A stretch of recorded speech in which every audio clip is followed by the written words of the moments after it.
मौर्य वंश, सम्राट अशोक। प्रथम भारतीय साम्राज्य स्थापित किया गया था, चंद्रगुप्त मौर्य ने किया था। आगे है, चंद्रगुप्त मौर्य और सिकंदर महान की भेंट का उल्लेख किया है, किसने किया है? जस्टिन ने किया है। आगे देखें, जल की आवश्यकता को ध्यान में रखते हुए जिस प्रथम शासक ने गिरनार क्षेत्र में एक झील का निर्माण करवाया वह था चंद्रगुप्त मौर्य। आगे है, अभिलेख जिससे यह प्रमाणित होता है कि चंद्रगुप्त मौर्य का प्रभाव पश्चिम भारत पर था वह रुद्रमान का जूनागढ़ शिलालेख। आगे है, कौटिल्य के अर्थशास्त्र की पुस्तक है शासन के सिद्धांतों की। आगे है, किसकी तुलना मैकियावेली के द प्रिंस से की जा सकती है? ये था कौटिल्य के अर्थशास्त्र की जो है तुलना मैकियावेली के द प्रिंस से की जा सकती है। आगे है, राज्य के सप्तांग सिद्धांत के अनुसार राज्य का 7वां अंग था, वो था मित्र। अब आगे देखें, चाणक्य अपने बचपन में किस नाम से जाने जाते थे? ये जाने जाते थे विष्णुगुप्त। आगे है, अर्थशास्त्र के अनुसार सीता भूमि का अभिप्राय है जनजातियों द्वारा जोती जाने वाली भूमि। आगे है, वह राजा जिसके एक अभिलेख से सूचना मिलती है कि शाक्य मुनि बुद्ध का जन्म लुम्बिनी में हुआ था, ये थे अशोक। आगे है, सारनाथ स्तंभ का निर्माण किया था, ये किया था अशोक ने। आगे है, अशोक द्वारा स्थापित सबसे सुरक्षित स्तंभ है यह लोरिया नंदनगढ़। आगे देखें, गुर्जरा लघु शिलालेख जिसमें अशोक का नामोल्लेख किया गया है स्थित है मध्य प्रदेश के दतिया जिले में। आगे ब्राह्मी लिपि को सर्वप्रथम पढ़ा, ये किसने पढ़ा था? जेम्स प्रिंसेप ने।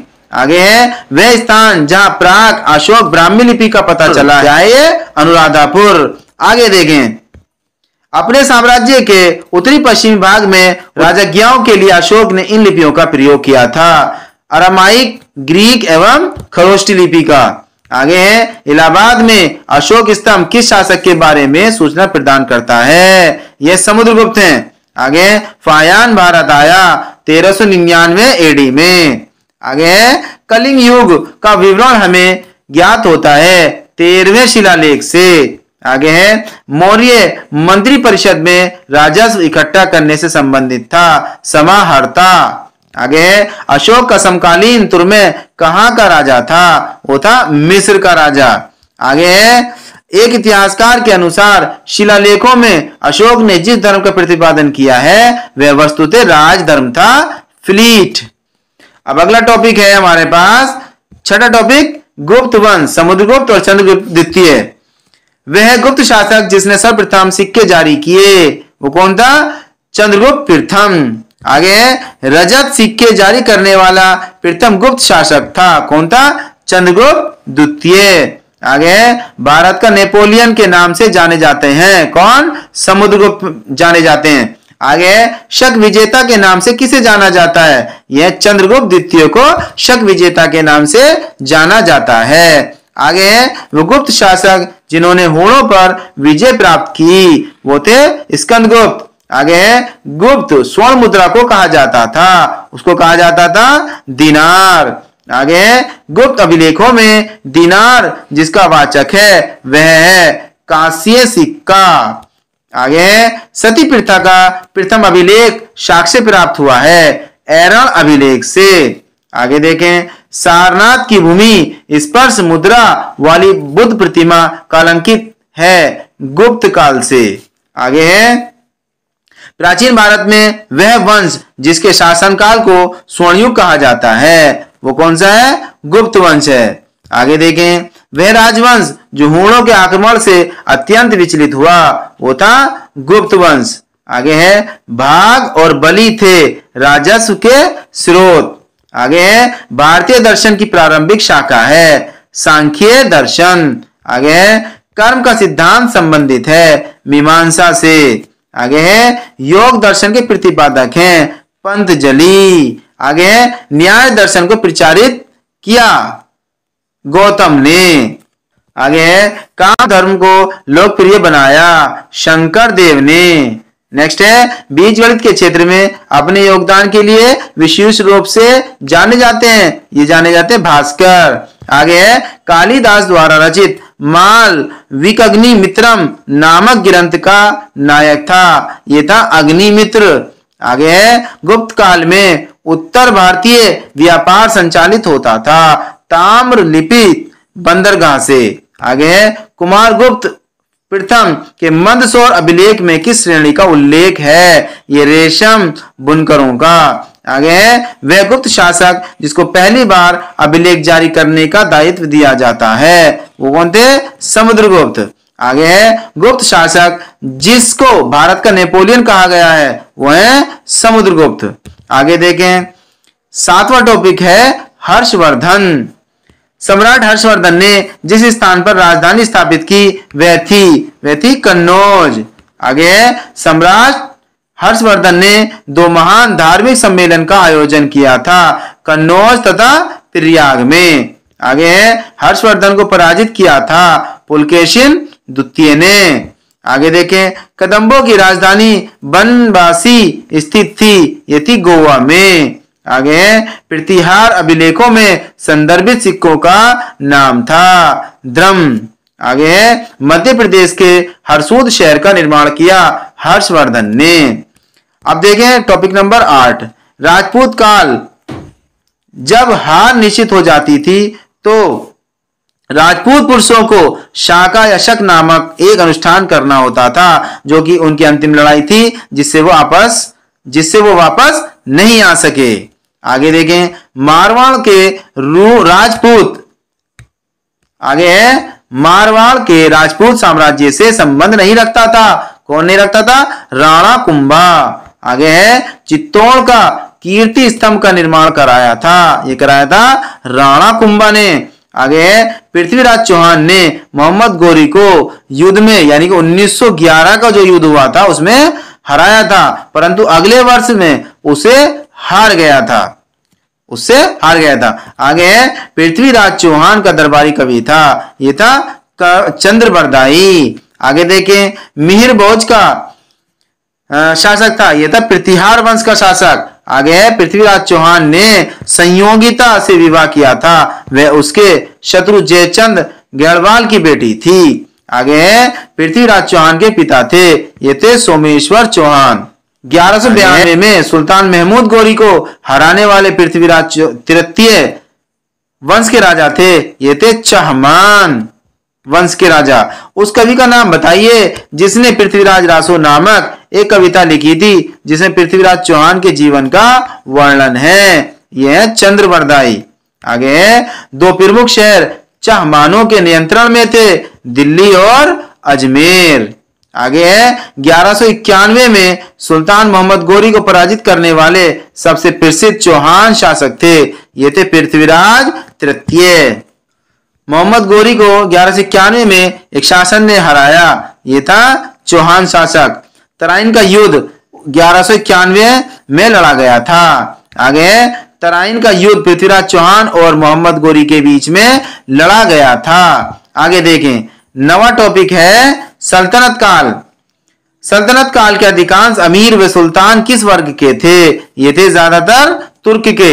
आगे है सल्तनत काल में भूमि को नापने के लिए शब्द का प्रयोग होता था, मसाहत शब्द का। आगे देखें सल्तनत काल में सैन्य विभाग के अध्यक्ष को कहा जाता था आरिज ए मुमालिक। क्या कहा जाता था? आरिज ए मुमालिक। आगे देखें भारतीय इतिहास में सल्तनत काल के नाम से जाना जाने वाला काल है 1206 ईस्वी से 1526 ईस्वी तक। आगे है मंगोल आक्रमणकारी चंगेज खां भारत की उत्तर पश्चिम सीमा पर किसके काल में आया था? यह आया था इल्तुतमिश के काल में। आगे है भारत के वह मध्यकालीन शासक जिसने एकता व्यवस्था प्रारंभ की थी, वो कौन थे? इल्तुतमिश ने एकता व्यवस्था प्रारंभ की थी। आगे है दिल्ली का वह प्रथम शासक जिसने दरबार में गैर इस्लामी प्रथाओं का प्रचलन प्रारंभ किया, वो कौन थे? बलबन। आगे है रक्त और लोहा की नीति, बहुत इंपॉर्टेंट क्वेश्चन है। रक्त और लोहा की नीति में विश्वास करता था, ये था बलबन। आगे है बलबन के काल में विद्रोह करने वाला बंगाल का गवर्नर था, ये था तुगरिल खां। कौन था ये? तुगरिल खां।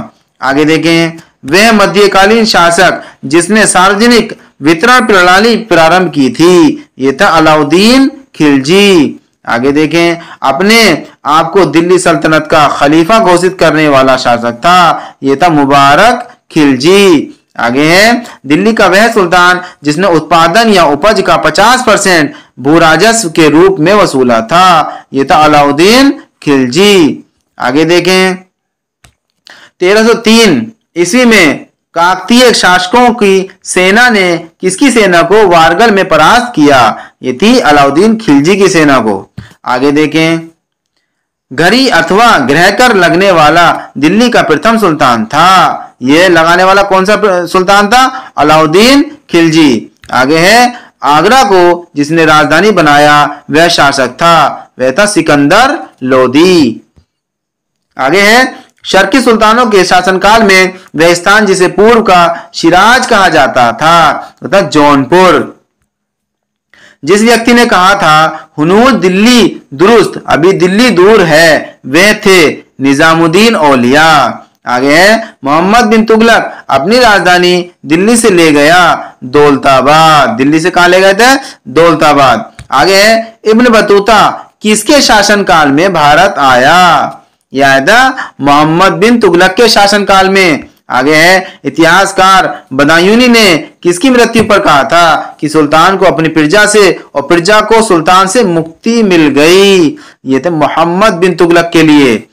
आगे है, दिल्ली सल्तनत का सर्वाधिक विद्वान शासक जो खगोल शास्त्र, गणित, आयुर्विज्ञान सहित अनेक विधाओं में माहिर था, तो मोहम्मद बिन तुगलक।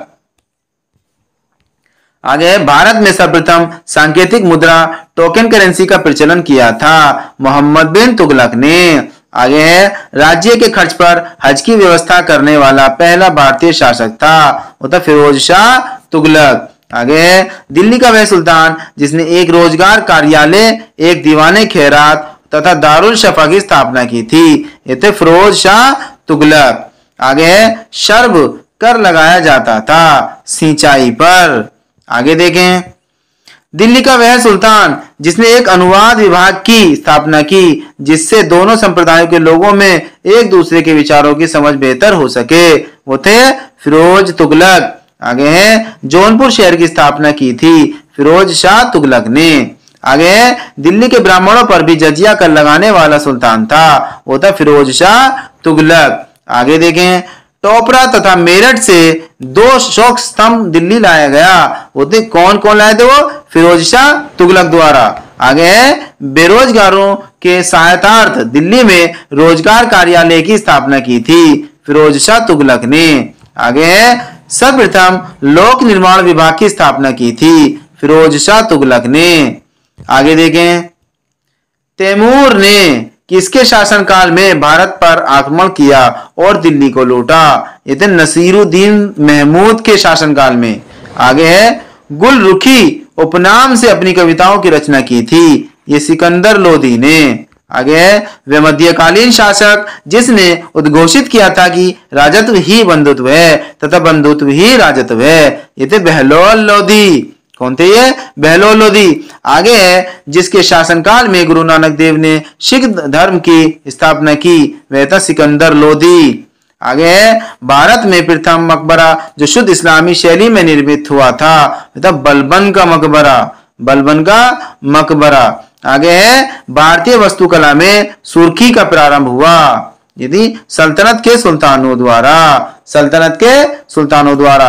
आगे है, प्रसिद्ध संगीतकार तानसेन का मकबरा स्थित है, ये कहाँ है, ग्वालियर में। आगे है, जंतर मंतर के नाम से जनख्याति प्राप्त खगोलीय वेधशाला का दिल्ली में निर्माण कराया था, किसने कराया था, ये राजा जयसिंह द्वितीय ने। आगे है, अमीर खुसरो दरबारी कवि था अलाउद्दीन खिलजी का, अमीर खुसरो दरबारी किसका कवि था, अलाउद्दीन खिलजी का।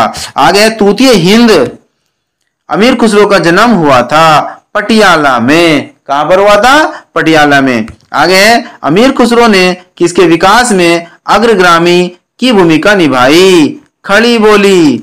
आगे है, दिल्ली का वह सुल्तान जिसने अपने संस्मरण स्वयं लिखा था, ये फिरोज तुगलक। आगे है, सल्तनत काल में डाक व्यवस्था का विस्तृत विवरण दिया है इब्न बतूता ने। अब देखें टॉपिक नंबर 10, मुगल साम्राज्य ये वह युद्ध जिसमें एक पक्ष द्वारा प्रथम बार तोपों का उपयोग किया गया था, पानीपत का प्रथम युद्ध।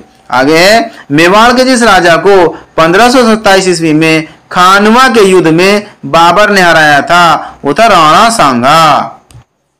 आगे बाबर को सर एपुल के युद्ध में पराजित किया था शेबानी खां ने। किसने? शेबानी खां ने। आगे बाबर ने बादशाह की उपाधि धारण की काबुल में। आगे वे दो शासक जिनके मध्य 17 मई 1540 ईस्वी में कन्नौज के पास युद्ध हुआ वो थे शेरशाह एवं हुमायूं।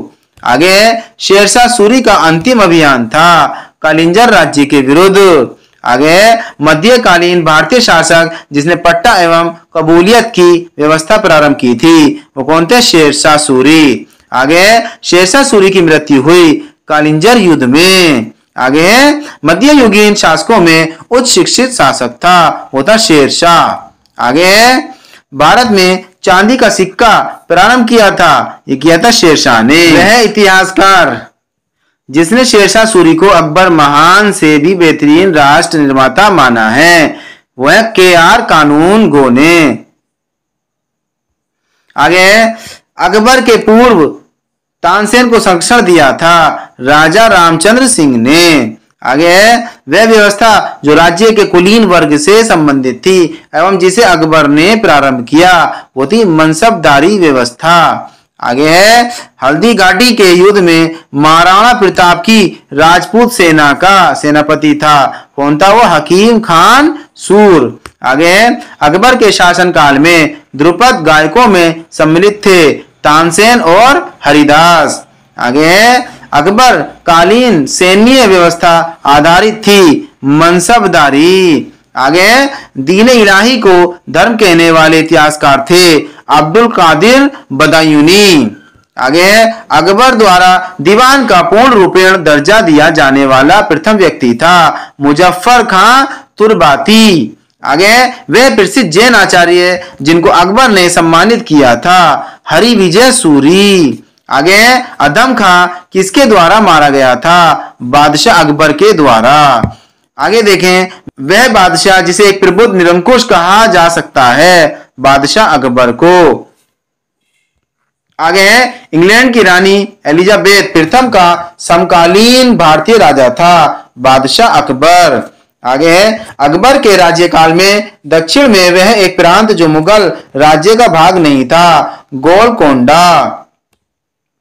आगे राजपूतों का वह राज्य जिसके शासक ने अकबर की संप्रभुता स्वयं स्वीकार नहीं की थी वो था मेवाड़।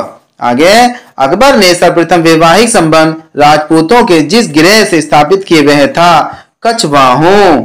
आगे चांद बीवी जो अकबर के विरुद्ध बहादुरी से लड़ी थी वह थी बीजापुर बादशाहत की। आगे देखते हैं दक्कन का वह राज्य जो अकबर द्वारा विजित किया गया था वह था अहमदनगर। आगे मुगल बादशाह जहांगीर की पत्नी नूरजहां का वास्तविक नाम था यह था मेहरुन्निसा। आगे जहांगीर ने जिसे नादिरुज्जमा की पदवी, बहुत इंपॉर्टेंट क्वेश्चन है, प्रदान की थी वो कौन थे? अबुल हसन।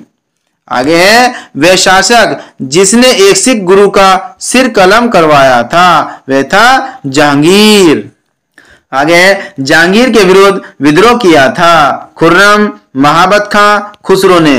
आगे जहांगीर के दरबार में ब्रिटिश शासक जेम्स प्रथम का राजदूत था विलियम हॉकिंस। आगे ब्रिटिश राजदूत के रूप में सर थॉमस रो भारत आया था जहांगीर के शासनकाल में। आगे जहांगीर ने थॉमस रो को कहां मिलने का अवसर दिया? अजमेर में। आगे वह कला जिसको जहांगीर ने संरक्षण दिया था वो थी चित्रकला। आगे मुगल सम्राट जहांगीर ने इंग्लिश खान की उपाधि दी थी विलियम हॉकिंस को। इंग्लिश खान की उपाधि दी थी जहांगीर ने। आगे है मुगल सम्राट जिसने तंबाकू के प्रयोग पर निषेध लगाया था जहांगीर ने। आगे है वैश्विक गुरु जिसने विद्रोही राजकुमार खुसरो की सहायता धन और आशीर्वाद से की थी गुरु अर्जुन देव। आगे है एक डच पर्यटक जिसने जहांगीर के शासनकाल का मूल्यवान विवरण दिया है वह था फ्रांसिस्को पल्सर्ट। आगे देखते हैं, मुगल सेना में चिकित्सक नियुक्त किया गया था वर्नियर को। आगे बादशाह शाहजहां को सुप्रसिद्ध हीरा कोहिनूर भेंट किया था मीर जुमला ने। आगे देखें, किसे शाहजहां ने शाह बुलंद इकबाल की पदवी दी थी? दारा शिकोह को। आगे देखते हैं, वह सम्राट जिसने अपनी राजधानी आगरा से दिल्ली स्थानांतरित की वो थे शाहजहां। आगे थे, जिंदा पीर के नाम से जाना जाता था औरंगजेब को। आगे दारा शिकोह को जिस स्थान पर दफनाया गया वह है दिल्ली में। आगे मुगल सेना में सबसे अधिक राजपूत एवं मराठा सेनापतियों को रखा था औरंगजेब ने। शाहजहां के शासनकाल में अधिकांश समय तक दक्कन का गवर्नर रहा औरंगजेब। आगे अपनी विजयों को लिपिबद्ध करने के लिए किस हिंदू को औरंगजेब ने ढूंढ निकाला था? ईश्वर दास नागर को। आगे देखें, मुगल सम्राट औरंगजेब वाद्य यंत्र बजाते थे, वीणा बजाते थे। आगे वह मुगल बादशाह जिसका 2 बार सिंहासन रोहण हुआ वो थे औरंगजेब। आगे औरंगजेब ने दक्षिण में जिन 2 राज्यों को विजित किया था वे थे बीजापुर और गोलकुंडा। आगे संत रामदास को जिसके शासनकाल से संबंधित किया जाता है वह है औरंगजेब। आगे औरंगजेब ने किसको साहिबात उस जमानी की उपाधि प्रदान की? जहां आरा को। आगे जजिया कर किसके शासनकाल में पुणे लगाया गया था? ये थे औरंगजेब। आगे देखते हैं, औरंगजेब के शासनकाल में जाटों ने किसके मकबरे को क्षतिग्रस्त किया था? अकबर के। आगे है, वह मुगल बादशाह जिसको शाह बेखबर कहा जाता था वो था बहादुर शाह। आगे वह बादशाह जिसके शासनकाल में हिजड़ों तथा महिलाओं के एक वर्ग का प्रभुत्व था वो था अहमद शाह। आगे अवध का प्रथम नवाब था सादत खां। आगे औरंगजेब की 1707 ईस्वी मृत्यु होने के बाद सत्ता संभाली थी बहादुर शाह प्रथम ने। आगे बुलंद दरवाजा बनवाया गया था अकबर द्वारा। आगे जहांगीरी चित्रकार थे अबुल हसन आका रिजा। आगे जहांगीर के दरबार में पक्षियों का सबसे बड़ा चित्रकार था कौन था? मंसूर। आगे चित्रकला की मुगल शैली को आरंभ किया था हुमायूं ने। आगे वह मुगल शासक जिसने लाला कलावंत से हिंदू संगीत की शिक्षा ली वो थे अकबर। आगे शेरशाह का मकबरा स्थित है वह सासाराम में। आगे दिल्ली के लाल किले में मोती मस्जिद का निर्माण किया था औरंगजेब ने किया था। आगे प्रसिद्ध तानसेन का मकबरा स्थित है यह ग्वालियर में। आगे किसने अपने बादशाह पति के लिए मकबरे का निर्माण करवाया था? वो थी हाजी बेगम ने। आगे देखें, वह मकबरा जो द्वितीय ताजमहल कहलाता है वह राबिया उद दौरानी का मकबरा। आगे है अयोध्या स्थित बाबरी मस्जिद का निर्माण किया था ये मीर बांकी ने। आगे देखें, वह मुगल शासक जिसका मकबरा भारत में नहीं है यह बाबर। आगे दिल्ली के पुराना किला के वर्तमान स्वरूप का निर्माण करवाया था ये करवाया था शेरशाह सूरी ने। आगे फतेहपुर सीकरी में बादशाह अकबर ने निर्मित कराया था ये कराया था पंचमहल। आगे है महाभारत के फारसी अनुवाद का शीर्षक है यह रज्मनामा। आगे है प्रसिद्ध जहांगीरी चित्रकार था अबुल हसन।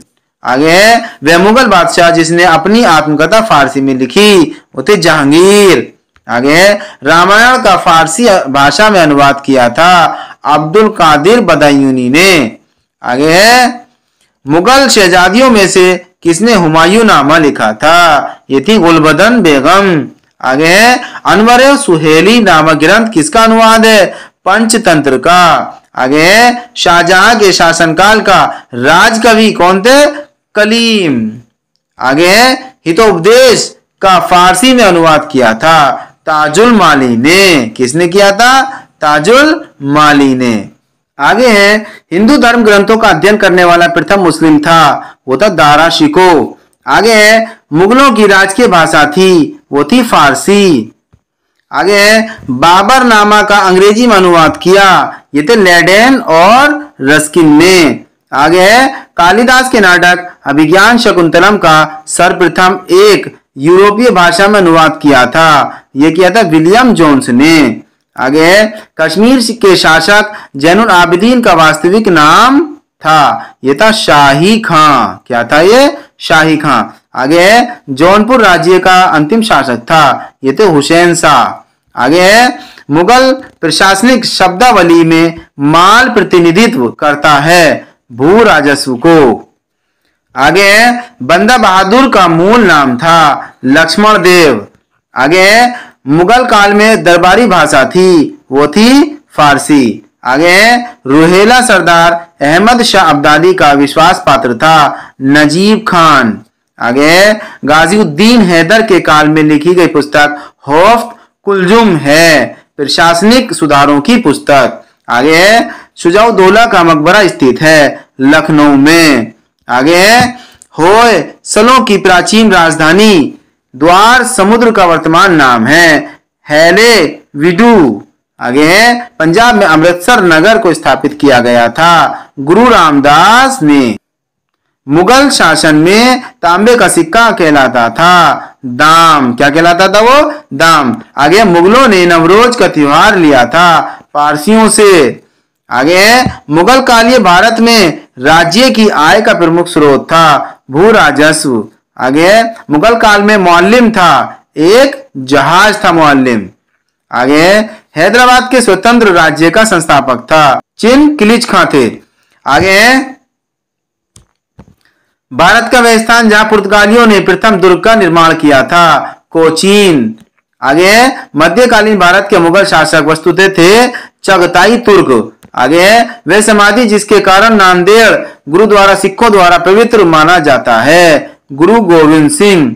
आगे मुगल काल में करोड़ी थे। कौन थे करोड़ी? भूराज अधिकारी। कौन थे? भूराज अधिकारी। आगे आ जाता है मराठा। मराठों का कराधान प्रणाली से संबंधित युग है चौथ और सरदेश मुखी। आगे मुगल साम्राज्य के पतन के बाद सबसे शक्तिशाली देशज शक्ति के रूप में उभरे, ये थे मराठा। आगे छत्रपति शिवाजी के राज्य में प्रचलित रजत मुद्रा नहीं थी, रुपया। क्या नहीं थी? रुपया।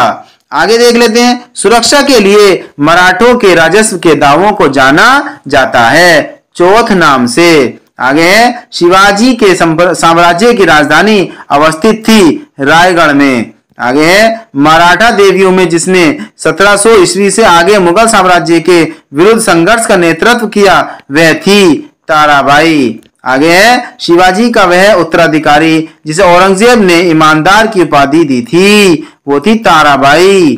कौन थी ये? ताराबाई। उसके आगे देखें किसके समय में मराठा राजा नाचीज हो गया और पेशवा वास्तविक शासक, ये बालाजी बाजीराव। आगे शिवाजी ने मुगलों को किस युद्ध में हराया था? ये हराया था सलहार में। आगे शिवाजी के समय सरनोबाद का पद संबंध था सैन्य प्रशासन से। आगे मराठा साम्राज्य और ब्रिटिश ईस्ट इंडिया कंपनी के प्रतिनिधियों ने किस वर्ष में साल बाई की संधि पर हस्ताक्षर किए थे? ये किए थे 1782 ईस्वी में। आगे वर्ष 1665 में पुरंदर की संधि का प्रत्यक्ष लक्ष्य था शिवाजी और बीजापुर के सुल्तान के बीच विवाद के बीज बोना। आगे है भारत में मुगल शासन को खत्म करने का एक बड़ी सीमा तक श्रेय किसे दिया जाता है? ये दिया जाता है मराठों को। अब आगे आ जाता है टॉपिक 12 ब्रिटिश राज का अभ्युदय एवं प्रथम स्वतंत्रता। भारत में अंग्रेजों की सफलता तथा फ्रांसीसियों की असफलता के कारण थे अंग्रेजों की बेहतर नौसैनिक। आगे है सुप्रसिद्ध उर्दू शायर मिर्जा गालिब का मूल निवास था आगरा में। आगे बंगाल की फैक्ट्रियों में से एक जो पुर्तगालियों द्वारा स्थापित की गई थी वह थी हुगली में। आगे वह यूरोपीय समुदाय जिसने भारत के साथ प्रथम व्यापारिक संबंध स्थापित किया था वो थे पुर्तगाली। आगे देखते हैं भारत में पुर्तगाली शक्ति का वास्तविक संस्थापक था अल्बुकर्क। आगे भारत में मुद्रणालय लाने वाले प्रथम थे पुर्तगाली। आगे बंगाल में डचों द्वारा स्थापित कारखाना था चिनसुरा। आगे वे शासक जिसने ईस्ट इंडिया कंपनी को दीवानी प्रदान की थी वह था शाह आलम द्वितीय। आगे देखें, फ्रांसीसी ईस्ट इंडिया कंपनी की स्थापना किसके शासनकाल में हुआ? यह लुई चौदहवें के शासनकाल में फ्रांसीसी ईस्ट इंडिया कंपनी की स्थापना की गई। आगे लंदन में ब्रिटिश ईस्ट इंडिया कंपनी के गठन के समय भारत का बादशाह था अकबर। आगे असम में सर्वप्रथम चाय कंपनी की स्थापना हुई थी 1839 ईस्वी में। आगे भारत की स्वतंत्रता के पूर्व गोवा अधिपत्य में था पुर्तगाली शासन के। आगे सिराजुद्दौला लॉर्ड क्लाइव द्वारा परास्त हुआ था के युद्ध में, यह होता प्लासी का युद्ध।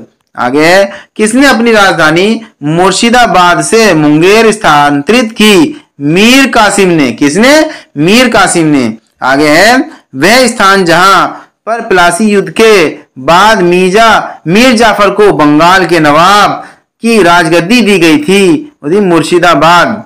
आगे उत्तर पश्चिम प्रांत में अवध का एकीकरण हुआ, यह होता 1877 ईस्वी में। आगे है सहायक संधि स्वीकार नहीं की थी इंदौर के होलकर राज्य ने। आगे है अवध के नवाब वाजिद अली शाह को ईस्ट इंडिया कंपनी ने गद्दी से उतार दिया था 1856 ईस्वी में। आगे लॉर्ड डलहौजी ने कुशासन के आधार पर अवध का विलय अंग्रेजी राज्य में कर लिया 1856 ईस्वी में। आगे रिंग फेंस की नीति से नाम जुड़ा है वॉरेन हेस्टिंग का। आगे बिहार में 1857 के विद्रोह का मुख्य संगठन करता था ये था कुंवर सिंह। आगे 1857 के विद्रोह के बारे में सर्वप्रथम इसे भारत की स्वतंत्रता की पहली लड़ाई कहा था वीडी सावरकर ने। आगे देखें 1 नवंबर 1858 ईस्वी को महारानी विक्टोरिया का घोषणा पत्र इलाहाबाद में पढ़कर सुनाया था लॉर्ड कैनिंग ने। आगे 1857 में किसने इलाहाबाद को आपातकालीन मुख्यालय बनाया था? लॉर्ड कैनिंग ने। आगे मंगल पांडे कहां के विप्लव से जुड़े हैं? बैरकपुर के। आगे नाना साहब का कमांडर इन चीफ था तात्या टोपे। आगे सन 1857 के बरेली विद्रोह का नेता था खान बहादुर। आगे भारत की स्वतंत्रता की पहली लड़ाई 1857 प्रारंभ हुई थी, कहां से हुई थी? मेरठ से। आगे इलाहाबाद में 1857 के संग्राम का नेता था मौलवी लियाकत अली। आगे 1857 के स्वाधीनता संघर्ष की वीरांगना महारानी लक्ष्मीबाई की जन्मस्थली है यह वाराणसी। आगे देखें 1857 के संग्राम के केंद्रों में से सबसे पहले अंग्रेजों ने किसे पुनः अधिकृत किया? दिल्ली को। आगे असम में 1857 की क्रांति का नेता था दीवान मनीराम दत्त।